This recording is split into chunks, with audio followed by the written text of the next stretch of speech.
নমস্কার বন্ধুরা, তোমরা সবাই কেমন আছো? আশা করছি খুব ভালো আছো। আমি ললিতা চলে আসলাম তোমাদের সঙ্গে নতুন একটা ব্লগ নিয়ে। যে যেখান থেকে দেখছো, আশা করছি আমার পুরো ব্লগটা দেখবে। আর আজকে কিন্তু খুব সুন্দর সুন্দর মুহূর্ত তোমাদের সঙ্গে শেয়ার করতে চলেছি। খাও। তো যাই হোক, আমার গরম ছেলেকে আছে, দেখছো, হ্যাঁ, ঠান্ডা হোক এটা তারপরে কিন্তু খাও। দুপুরের ব্লগ। নিচে উঠে পড়েছিলাম খুব সকাল সকালে। আর সকালবেলা যেহেতু আজকে ওর বাবা বাড়িতে ছিল, তো বললো যে আমি আজকে সকালে একদম হেভি কিছু খাবো না, আমার জন্য একটু লস্যি বানিয়ে দাও। আর লস্যি বানাতে গিয়ে ছেলে বলছে আমিও খাবো।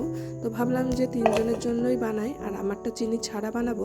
তো আমার জন্য কিন্তু আলাদাভাবেই তৈরি করে নিয়েছিলাম, আর ওর জন্য চিনি দিয়ে ব্লেন্ড করে নিয়েছি। তো এর ভিতরে দেবো কিছু কাজু বাদাম। সেগুলো কাজু বাদাম তো একবারে ব্লেন্ড হবে না ঠিক মতন, এই জন্য আমি বাটিতে করে নিয়ে একটু গুঁড়ো করে দেবো এখন এর ভিতরে।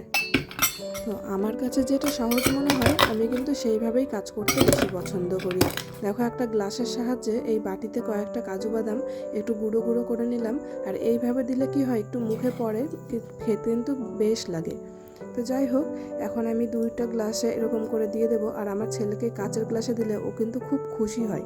তো আজকে ওকে কাঁচের গ্লাসে দেবো না, কারণ বাচ্চা মানুষ, ওকে একা ছেড়ে দেবো, ও ওর মতন খাবে। আর ওকে দেবো হচ্ছে কাঁচের গ্লাসে। আর আমাদের কাছে লস্যি মানে শুধু চিনি, দই আর কাজু বাদাম এক্সট্রা না দিলেও চলে, কিন্তু শুধু চিনি আর দই যদি দেওয়া যায়, এতেই কিন্তু দুর্দান্ত লাগে। আর কিছুই কিন্তু দরকার পড়ে না এই গরমের মধ্যে। আর আজকে কিন্তু বেশ ভালো রোদ উঠেছে। দেখো, আমি বিছানাপত্র সুন্দর করে গুছিয়ে নিয়েছি। এটা কিন্তু আমার ছেলেও করে থাকে, কিন্তু আমার ছেলে যদি করে তো এতটা পরিপাটি হয় না। কিন্তু আমি ওকে আজকে করতে দিইনি, ও কিন্তু প্রায় দিনই আমাকে অনেক কাজে সাহায্য করে। আর এই যে দেখছো, কালকের কিছু ভাত আর ডাল রয়ে গেছিলো রাত্রেবেলা, তো সেগুলোই কিন্তু আমি রেখে দিয়েছিলাম যত্ন করে, কারণ আমার কয়েকটা মুরগি ছানা রয়েছে, এরগুলোকেই আমি এখন খাবার দিয়ে দেবো।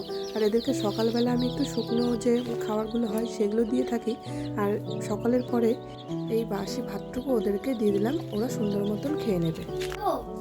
এরকম বোতল লাগাবে না। কালকে প্রাইভেটে যেটা করালো আর স্কুলে, ওইটাকে রং করো সুন্দর করে, ঠিক আছে? আর চিড়ের পোলাও খাবে না, দুধ দাও আর হরলিক্স নিয়ে আসো। গালে কি হলো এখানে? ঘেমে গেছিস, যা ফ্যানের নিচে।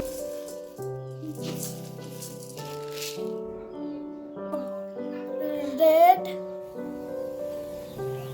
ইয়েলো, এটা কি? Sky blue. Sky blue, orange, green. আচ্ছা, যাও বসো, যাও। যেহেতু আগেই ভেবে রেখেছিলাম যে চিড়ের পোলাও বানাবো, আমি কিন্তু সেই মতন করে আজকে পেঁয়াজ, গাজর, ক্যাপসিকাম এগুলো কিন্তু কেটে রেখে দিয়েছিলাম। আর ছেলেকে প্রথমেই বললাম যে চিড়ের পোলাও খাবে কি না, কিন্তু ওর আজকে দেখলাম খুব একটা খাওয়ার ইচ্ছে ছিল না। কিন্তু যদি করে দিই তাহলে কিন্তু খাবে, ওর দুধ চিড়ে খাওয়ার ইচ্ছে ছিল, কিন্তু আগের থেকেই জিজ্ঞাসা করা হয়নি। তো ভাবলাম সকাল সকাল এটাই বানাই, একটা হেলদি ব্রেকফাস্টও হয়ে যাবে। আর তো এখন খুব বেশি চাও খাওয়া হচ্ছে না।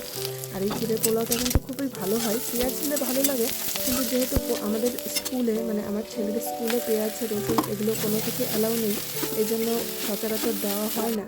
আজকে যেহেতু ছুটি আছে, এই জন্য আমি এইভাবে বানাচ্ছি। খেতে কিন্তু দুর্দান্ত হয়।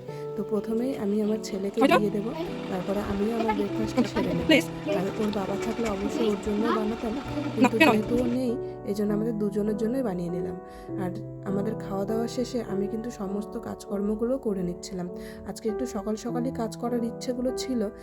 আর এখন আমি ঘর উঠোন ভালোভাবে মুছে উঠোনটা সুন্দর করে ধুয়ে নিচ্ছি, কারণ এই উঠোনটা 2-1 দিন ধরে একদমই পরিষ্কার করা হচ্ছে না। প্রতিদিন ঝাড় দিয়ে ঝাড়ুটা দেওয়া হয়, কিন্তু মোছা হয় না, এমনকি ধোয়াও হচ্ছিল না।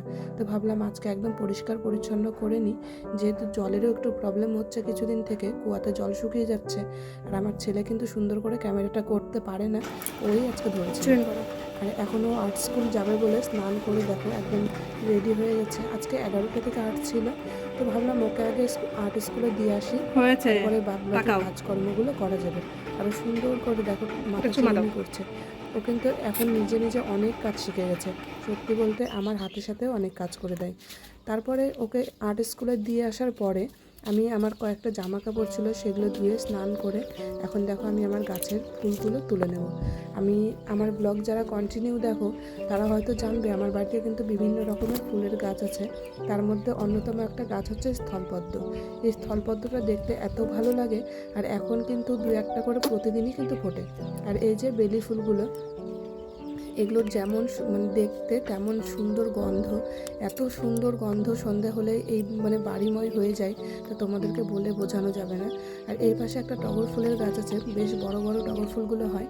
আর কয়েকটা তুলসী পাতা নিয়ে চলে আসলাম পুজো করতে। আর দেখো আমার পুজো করাও কিন্তু কমপ্লিট। আমি ভক্তি করে পুজো মানে সুন্দর করে পুজোটা সাজিয়ে গুছিয়ে দিয়ে দিলাম।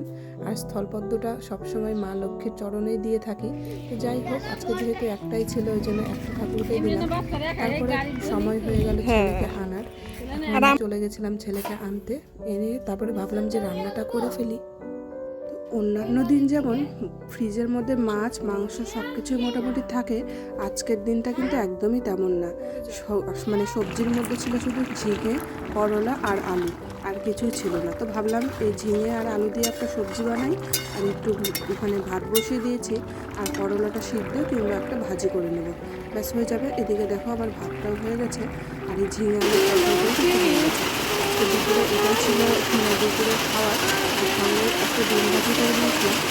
সন্ধ্যেবেলা হতে হতেই দেখো সুন্দর বৃষ্টি শুরু হয়েছে। এখানকার ওয়েদারটা এত ভালো হচ্ছে যে এই বছর একটু গরম করতে না করতে সুন্দর কিন্তু বৃষ্টি শুরু কিন্তু ঠান্ডা হয়ে গেছে।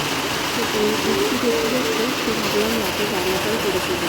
তো রাতে রান্নার জন্য মেয়েটি 4টে আলু 4টে ডিম আমাকে আগেই বলে রেখেছিল আমি কিন্তু রাত্রেবেলা ডিমের ঝোল খাবো, যেহেতু মাছ ছিল না।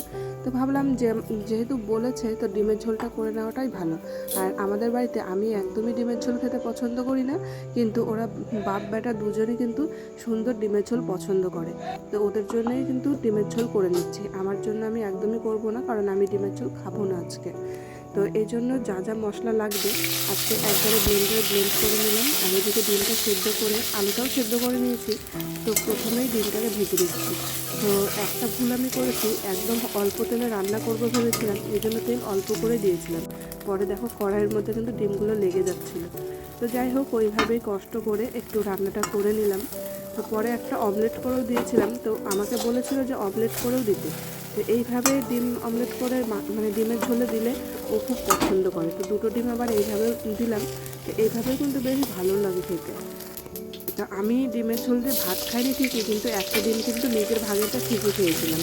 তো প্রথমেই যা করলাম মানে সকলে যা করে, প্রথমেই তেলের মধ্যে একটু জিরে ফোড়ন দিয়ে একটুখানি কাঁচা পেঁয়াজ মানে কুচি দিয়ে দিলাম। দিয়ে যে মশলাটা করে রেখেছিলাম সেই মশলাটা পেস্ট এখন দিয়ে ভালোভাবে কষাতে থাকবে। তো যখনই তেল ছেড়ে আসবে, আর এর ভিতরে কিন্তু লবণ হলুদ আর জিরে গুঁড়ো যা যা মশলা লাগবে আমি কিন্তু সমস্ত কিছু দিয়ে একবারে ডিমের ঝোলটা বসিয়ে দিয়েছি। আর আমি কিন্তু শুকনো লঙ্কা ইউজ করছি না, তবুও দেখো কি সুন্দর রঙটা এসেছে রান্নায়। তো এইভাবে একদম হালকা আছে কষিয়ে কষিয়ে রান্না করলে কিন্তু রান্নাগুলো খুব টেস্ট হয় খেতে। তো যখন আমার মানে মশলাটা কষানো হয়ে যাবে, মানে তেল ছেড়ে আসবে, তখনই কিন্তু আমি এই আলুর সেদ্ধটা যে করে রেখেছিলাম সেটা এখন দিয়ে দেবো। আর এই আলুটা ভালোভাবে কষিয়ে নেব। আজকে কিন্তু আলুটা একদম ভেজে রাখিনি। অন্যান্য দিন আমি করি কি একটুখানি এই আলু সেদ্ধটা ভালোভাবে ভেজে রেখে তারপরে মশলাটা কষাই, কিন্তু আজকে একদম ভালো লাগছিল না, তো এইভাবেই করলাম। তো যখন আলুটা ভালোভাবে কষানো হয়ে যাবে এর ভিতরে দিয়ে দেবো গরম জল। তো যেইভাবে সকলে রান্না করে আমিও কিন্তু ওইভাবেই রান্না করলাম। আর তোমরা কিন্তু অবশ্যই কমেন্ট করে জানাতে ভুলবে না আমার ভিডিওগুলো তোমাদের কেমন লাগছে। আশা করছি ভালো লাগবে। আর যদি ভালো লেগে থাকে অবশ্যই আমার পাশে থেকো, সাবস্ক্রাইব করে আমার চ্যানেলটিকে এগিয়ে নিয়ে যাওয়ার জন্য সাহায্য করো। আর ভালো লাগলে অবশ্যই একটা লাইক করে দিও। আমার ভিডিওটা আজকে আমি একদম আর বাড়াবো না, অনেকটাই বড় হয়ে গেছে। তো তোমরা সবাই সুস্থ থেকো, ভালো থেকো, দেখা হবে তোমাদের সঙ্গে পরের একটা ব্লগে। আর যদি ভালো লেগে থাকে অবশ্যই একটা লাইক করতে ভুলো না। আর আজকের ব্লগটা আমি এই ডিমের ঝোল দিয়ে শেষ করছি।